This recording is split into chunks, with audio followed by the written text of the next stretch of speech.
성도 여러분, 오늘 사도신경 해설 마지막 시간입니다.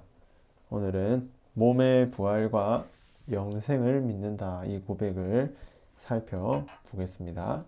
이 고백에 대한 맥락을 살펴보겠습니다. 우리는 거룩한 공교회의 회원입니다. 그리고 그 안에서 거룩한 성도들 간의 교제를 누립니다. 그리고 그 교제를 통해서 죄 사함의 은혜를 받게 됩니다. 그럼에도 불구하고 우리가 완벽하게 죄의 문제로부터 해결된 것은 아닙니다. 왜냐하면 우리의 육신이 연약하기 때문입니다. 더 나아가서 우리가 살고 있는 이 사회 또한 죄로 오염되어 있습니다. 그러니까 우리가 이 땅에 살아가는 한 평생토록 죄와 싸워야 합니다. 이런 상황 속에서 죄를 짓지 않는 방법이 무엇일까요? 우리의 연약한 몸이 죽는 것입니다. 하이델베르크 요리문답 42문에 따르면 죽음이란 죄 짓는 것을 그치고 영생에 들어가는 것이라, 우리가 이렇게 전에 한번 배운 적이 있습니다. 그런데 여러분, 우리가 당장 몇 시간 뒤에 죽는다고 한번 생각해 보십시오. 그러면 우리는 그 죽음을 두려워할 것입니다. 저 또한 그렇습니다. 그 이유는 죽음이 우리에게 단절을 가져다 주기 때문입니다.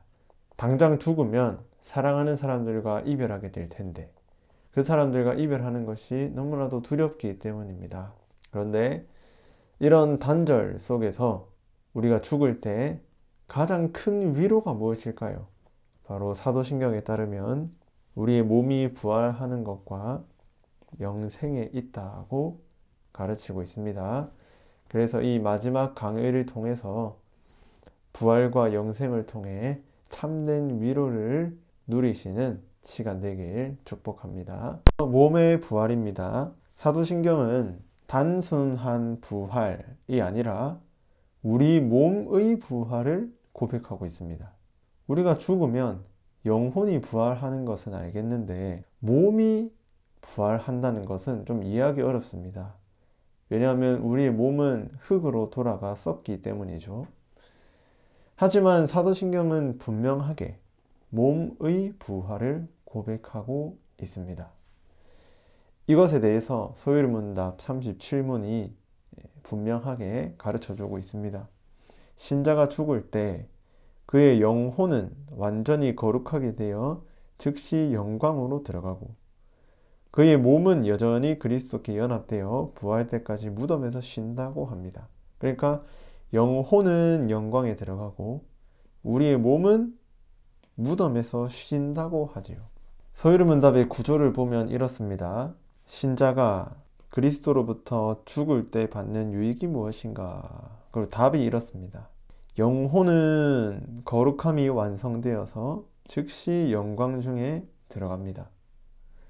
또 신자의 몸은 여전히 그리스도와 연합되어 있으면서 부활 때까지 무덤에서 안식한다, 이렇게 가르치고 있죠.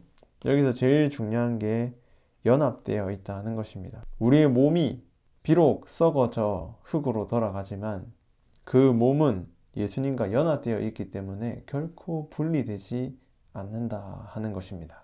여기서 우리는 구원의 본질적인 의미가 무엇인지 한번 살펴보아야 합니다. 구원이란 우리의 몸과 영혼이 그리스도와 연합되는 것입니다. 비록 죽은 후에 우리의 몸이 흙으로 돌아가서 없어지는 것처럼 보이긴 하지만 우리의 몸은 여전히 예수님과 연합되어 있습니다. 그래서 로마서 8장 38절 39절에 따르면 사망도 우리를 주 예수 그리스도 안에 있는 하나님의 사랑에서 끊을 수 없다고 하지 않습니까? 이것은 우리를 예수님과의 연합으로부터 죽음도 사망도 결코 분리시킬 수 없다 하는 그런 의미입니다.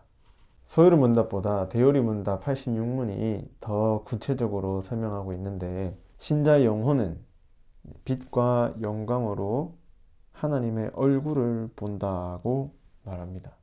반면에 악인의 영혼은 지옥에 던져져서 고통과 완전한 어둠 속에 남게 된다고 하며, 또 신자의 몸은 어떻습니까? 신자의 몸은 예수님과 연합되어 있으면서 무덤에서 쉬고 완전한 구속을 기다린다고 합니다. 반면에 악인들의 몸은 무덤에 있긴 하는데 마치 감옥 안에 있는 것처럼 이제 무덤에 있게 되는 것이죠. 우리가 이 개념을 잘 이해해야 되겠습니다. 여기서 낙원이 무엇인지 이 개념을 조금 알면 좋겠는데요. 낙원은 불완전한 이 세상과 완전한 저 세상 사이의 중간 상태라고 볼 수 있습니다. 그렇다고 이 중간 상태가 로마 가톨릭의 연옥이라는 그런 개념은 아닙니다. 예수님께서 낙원에 대해서 분명하게 가르쳐 주셨는데요. 우편 강도에게 이렇게 말씀하셨죠. 내가 진실로 내게 이르노니 오늘 네가 나와 함께 낙원에 있으리라. 이 말씀에 따르면 낙원은 어떤 곳입니까? 나와 함께 있는 곳, 즉 예수님과 함께 있는 곳을 가리킵니다.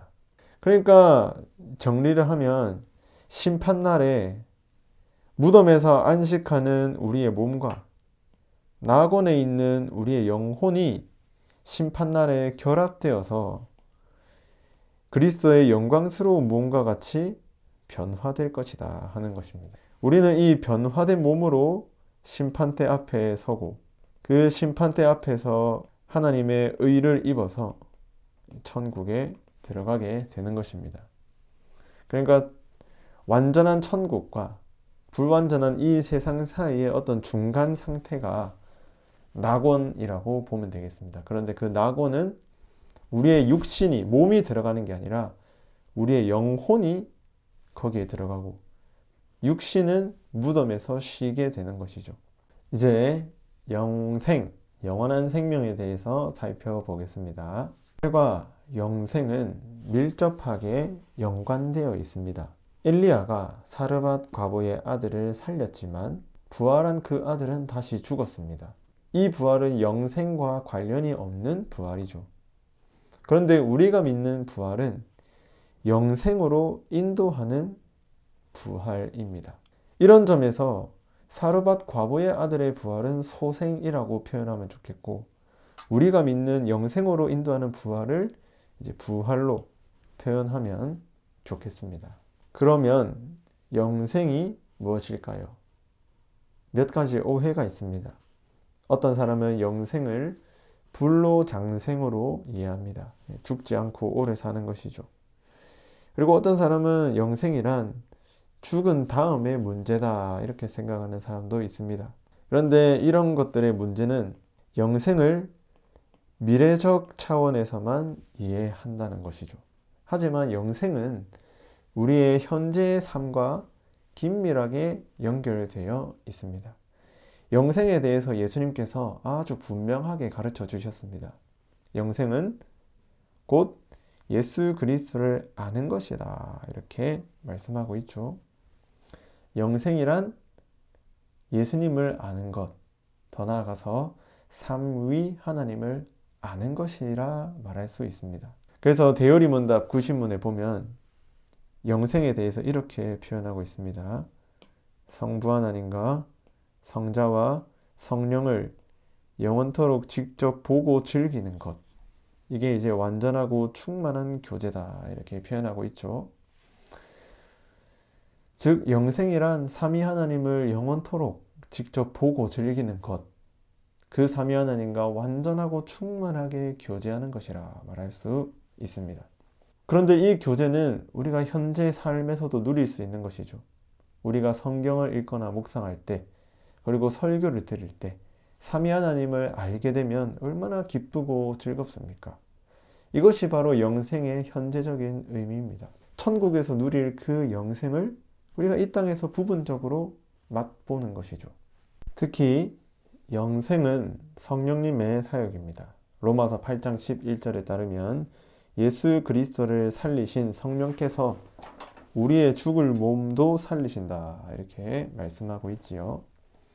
즉 성령님께서 성경과 설교를 통해서 우리를 조명하시면 우리가 이 땅에서도 하나님을 알게 되고 영생을 누리게 되는 것입니다. 천국에서 누려야 할 그 영생을 우리가 지금 이 땅에서 부분적으로 맛보고 있는 것이죠. 그래서 찬송가 436장 나 이제 새 생명 얻은 몸, 이 찬송가를 보면 영생을 누리며 주 안에 살리라. 오늘도 내일도 주 함께 살리라.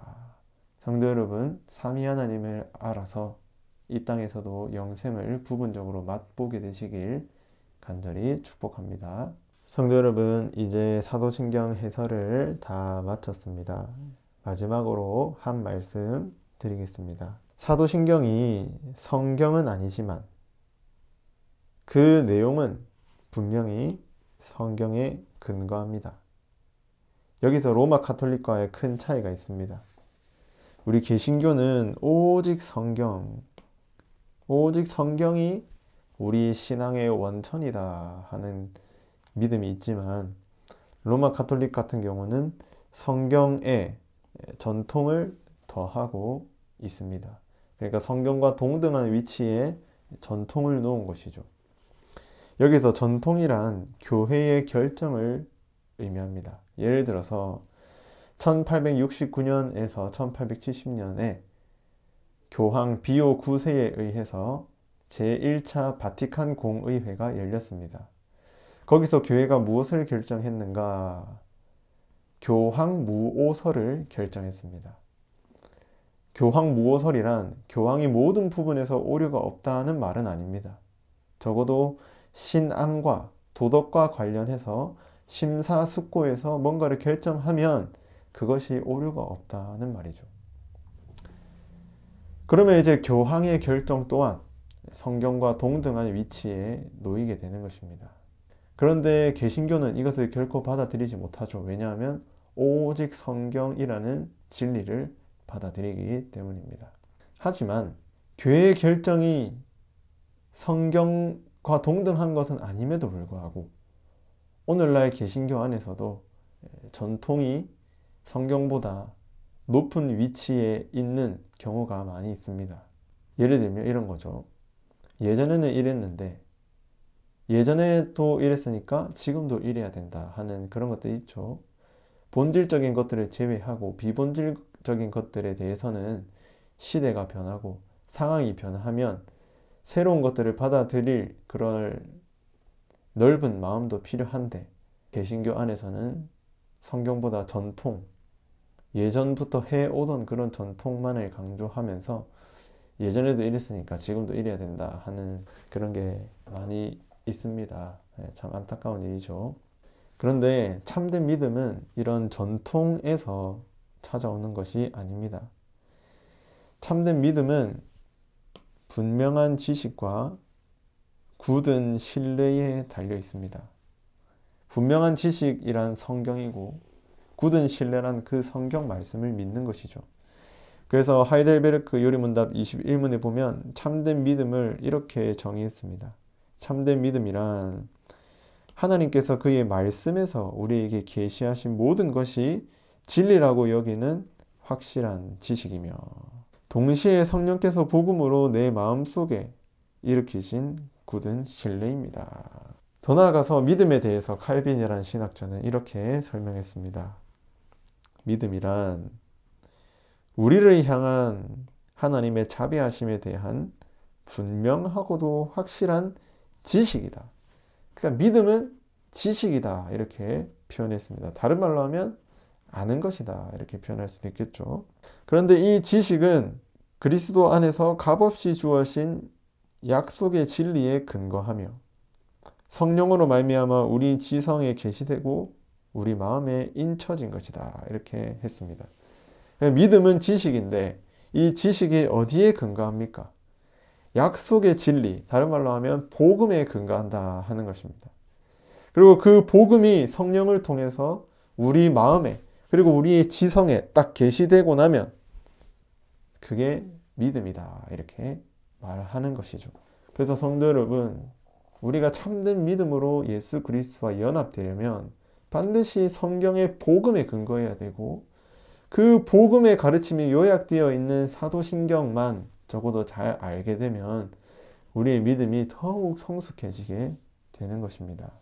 그래서 저는 이 사도신경을 12주 동안 배운 성도님들께서 삼위 하나님의 이 복음을 잘 알고 참된 믿음을 가지셔서 더 성숙해졌으면 좋겠습니다. 그래서 이 땅 가운데서도 천국에서 누릴 그 영원한 교제를 이 땅 가운데서도 부분적으로 누리게 되시길 간절히 축복합니다. 이제까지 12번째 강의를 다 마쳤습니다. 하반기에 만나겠습니다. 감사합니다.